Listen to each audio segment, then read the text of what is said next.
vidieť potoky eur, jak tečú okolo mňa, ale len preto, aby repu bolo o mnoho viac. Aby si mohol vidieť do toho a cítil ten pach, aby som mohol tejto hudbe kúpiť nejaký čas. Chcem vidieť potoky eur, jak tečú okolo mňa, ale len preto, aby repu bolo o mnoho viac. Aby si mohol vidieť do toho a cítil ten pach, aby som mohol tejto hudbe kúpiť nejaký čas. Daj mi 1 euro za to, že sa tak snažím, daj mi ho jak tringel a sleduj, jak si ho vážim. Ja si ho zoberiem a dám si ho na kopu k ostatným a raz sa možno podarí, že sa za ne aj pobavím. 10 eur mi zapláca toto CD, aby sa hudba, čo ťa baví, mohla nejak dostať k tebe. Aby MRS mohol kúpiť nové klávesy, aby si aspoň trochu videl do tej charity.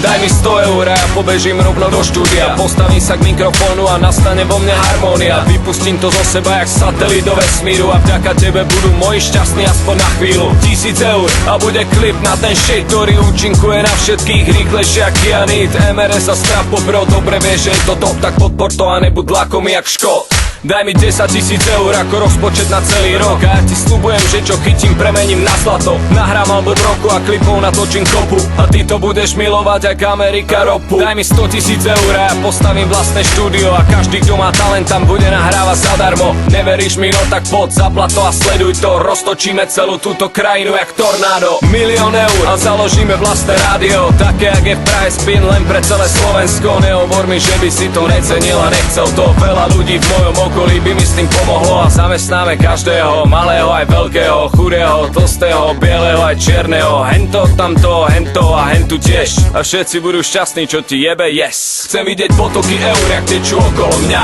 ale len preto, aby repu bolo o mnoho viac. Aby si mohol vidieť do toho a cítil ten pach, aby som mohol tejto hudbe kúpiť nejaký čas. Chcem vidieť potoky eur, jak tečú okolo mňa, ale len preto, aby repu bolo o mnoho viac. Aby si mohol vidieť do toho a cítil ten pach, aby som mohol tejto hudbe kúpiť nejaký čas. Jak to myslíš?